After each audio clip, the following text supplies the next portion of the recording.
How's everyone doing? Great to see. Oh, I see some great familiar faces. Hey everyone, how's it going? I'm here to talk to you a little bit about the bureaucracy in open source. I feel like a finance conference, bureaucracy might be interesting, or you might want to leave it at work. So today I'm going to talk a little bit about me. I want to learn a little bit about the folks in the audience and your experience with open source. I want to talk about what we see in open source projects and the type of entropy we see as projects grow and go on, how to make an open source project sustainable, and then how as an individual to get involved. So as many people here, I'm sure I've been doing this for more than 20 years. I've seen the world of people only use proprietary software. We build it here, we don't use it, to the world of everyone uses open source. There isn't a company out there who isn't using open source libraries. Like mentioned before, I work at LinkedIn helping to run the front-end infrastructure for LinkedIn.com.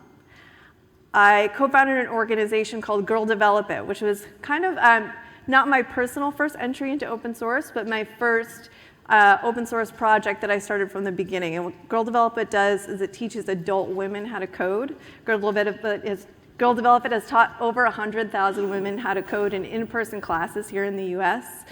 All of our curriculum is open source. So anything that you want to learn, you can go to Girl Develop It's GitHub, you can see all the curriculum, you can contribute to it, and it's been flourishing for about 10 years now. I've been on the board of the .NET Foundation, and now I am on the board of OpenJS, which we'll talk about a little bit more here.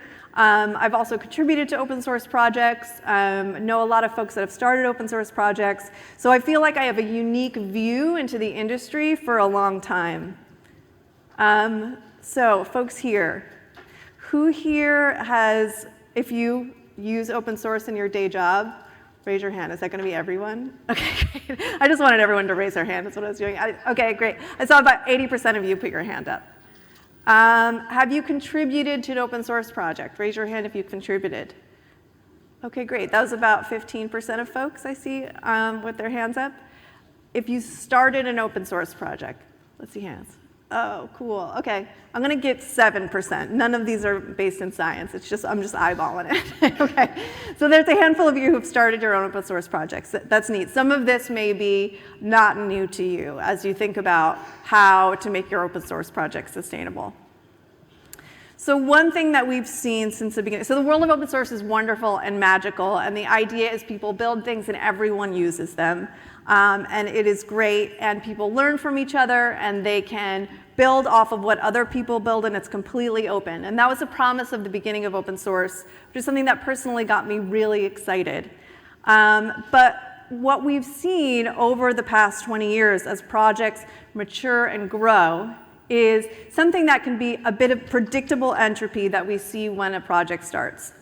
So this is what you see, I've seen every time. So people have an idea, they're so excited, they're getting started, they're home coding, they're spending their nights and weekends, they're like, people are gonna love this is gonna be great. It takes a long time, they're like, oh man, I thought I could do this in the weekend, it's a holiday, maybe I'll get it done on the holiday, it takes a year and a half after all, and they're like, I can't wait to get there. And then you get to the part where it's 90% done and you have 90% to go, you can't show anyone. You are working hard and you're like, do I even finish this? A lot of projects die here, to be honest, where people are like, actually, I only did have a couple weekends. I'm not really that into this and I don't even know if people are going to be using it. But often people make it through. They release their open source project. Very exciting. That feels good. There's a how you get just from getting it out there in the world and being able to step away from your computer and be like, okay, people are looking at what I built. This feels good, this is nice. Then no one uses it. No one cares, no one thinks what you did is great. No one is really excited about you, no one's gonna use it. You could have built the most brilliant thing, but no one knows about it, so it really doesn't matter. And that's sad. Unfortunately, often, when the opposite happens, that is also sad.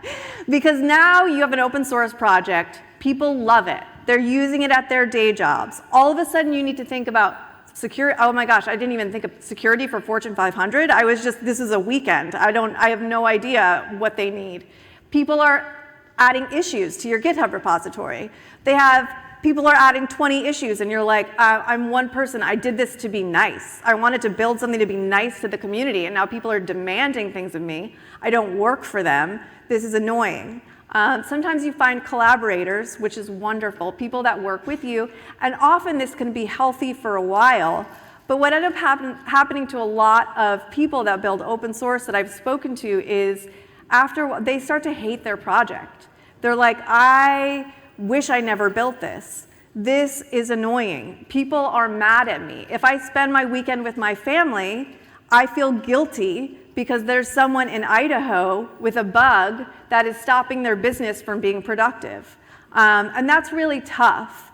And that's where a lot of project owners get stuck. And when I see them get there, I see a few solutions present themselves. So where does this code go to be sustainable? So you've built something amazing, someone's built something amazing, people are using it. What happens now? Sometimes it dies. I've seen projects, people just say, listen, I can't do this anymore. I don't know how to move forward. This is the end of my project. Thank you so much. I appreciate it. Feel free to fork my project. Like I built something, I put it out there, fork it, use it yourself, but it's going to live on GitHub. I'm not going to maintain it. No longer maintaining this project. And that is a fine response. Some people burn it to the ground. I've seen people say, last year there was a project where the maintainer started putting ads in the CLI to make money. People did not like that. People say, I'm tired of you making money off me. Send me money. If you haven't sent me money, then don't use this. I'm deleting it. And then all of a sudden, there's code in production that doesn't work because a library with millions of users, the owner was like, absolutely forget this. Another model, and often people think of this early, and when I see people think of this early, it's often people that are veterans to the industry because they've seen this happen. People get funded. They go to VCs. They get venture funding, or they get acquired by a big company. We've seen recently Remix was picked up by Shopify. That's really neat. What can happen in these big companies is that they have the revenue, they can pay engineers, engineers can work on the project. That's great. That's a really good symbiotic relationship. People can have paychecks. That's nice. Like it's a lot nicer to be helping people with their issues when you're getting paid for it. We've seen Dino and NPM both raise money as bastions in JavaScript, and that helps them keep going. Something that can happen here is anything else, you can run out of money. That happens, and in that case, you have to make a decision, where do I go with my project from here? Another thing is people try to get sponsorship from individuals. So there are things like Open Collective, GitHub allows you to sponsor projects, send them money monthly. If it's a project that you care about, a maintainer that you care about, that's great. This can be hard, right? Because it sounds really good, but how many people need to give you $20 a month in order to keep your leave your day job and focus on your project? And then how many people need to give you $20 a month in order for more than one person to quit their day job and work on their project? So I think this model works, and I support some contributors in GitHub right now. But this is also difficult. And then the fourth option, which I believe is the best one, biased, but is to join a foundation. There's the Cloud Computing Foundation, .NET, OpenJS, the Apache Foundation. There's a lot out there, a lot of foundations out there that are funded by grants and sponsors that can help you with your project. And there's some reasons why I believe this is the best model. Open source developers are developers. And I don't know if you've met a developer before, but they're not always the best marketers, or they're not always very good at sales, or their legal mind isn't the sharpest. When you are a developer, your skill set is writing code, and that's amazing and incredible, but often when you have a successful project, you need more than just to write code. And what a foundation can offer you is those skill sets and those resources so you don't have to think about it. So for resources, foundations have their own marketing team that can work with you. And marketing is a great way to attract sponsors, to host events, to attract contributors. People will hear about your project. It's exciting, and foundations have their own budget to do that. Legal is huge, especially when it comes to things like security issues, IP, trademark. These are all things that successful open source projects run into. And when you just want to code on the weekends, this isn't something that you think about. And then someone comes and is suing you. There are people that just sue open source projects all the time. Someone comes and sues you, and you're like, why? I literally just wanted to do something nice for the community, and now I have a lawsuit on my hands. What do I do? Additionally, recruiting contributors can be difficult, especially folks that are willing to work on the issues that maybe aren't so interesting and exciting. And so being part of a foundation, having that marketing, having that support, the foundation leaders can help you identify where your project lacks and support people that come and can help you work on it, as well as getting sponsorships. Foundations work directly with big companies that want to put money into open source, that think about, we're using all these libraries, how do we support? Foundations come along and they say, great, become a part of this foundation, here's how much we need from you a year, we'll work with you on the board. And that enables a lot of these projects to get sponsorship from the big companies. And then security audits and things like that. Those are very important. And often something as an open source owner you can't afford, or you don't have time for, or isn't your specialty. And foundations can think holistically with the whole community in mind. Code of conduct enforcement, things like that. Again, you're not HR. You're not a person that thinks of how do I have difficult conversations with people that are toxic in my community? And foundations are a great way to help with that. So as a person, how, why, where should you get involved? If this is at all interesting to you, helping open source in ways that might not just be coding, this is how I got started. So there's so many different technologies to work with, right? Are you a Java developer? Do you like JavaScript, databases? Anything that you can think of, there's an open source version of it in technology. And you can get involved in it. There's a project out there. So the projects that you use every day that you love, they need help. I promise you, none of them are turning people away. None of them are like, oh, we're good, thanks. Like, people are looking for help. And you can focus on what brings you energy. And that's what really brought me to the bureaucracy of open source, because for me, I don't love bureaucracy. That's not me as a person. But what I learned, so I've been doing this, like I said, for 20 years.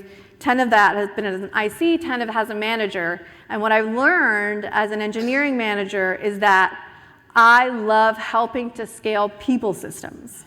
I love enabling engineers to be their best selves at work and helping them be successful, because that is an amazing system to optimize and be a part of. And thinking about open source, I think about, sure, I can identify one project, get involved and help them, but what if I was able to help multiple projects and think about the future of open source?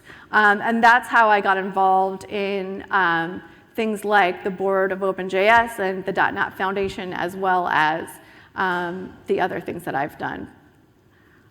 You can get involved in many ways. People are looking for this kind of help.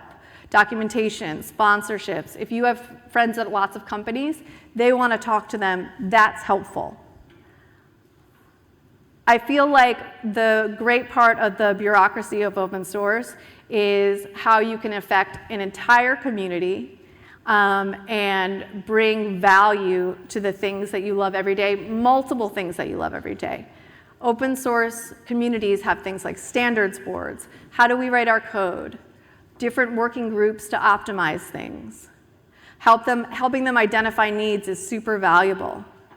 And helping to think about adjusting governance, right? If you've worked in engineering leadership, you know how sensitive these conversations can be, how to approach difficult conversations, how to identify needs within an organization. This is something that is needed in all of open source.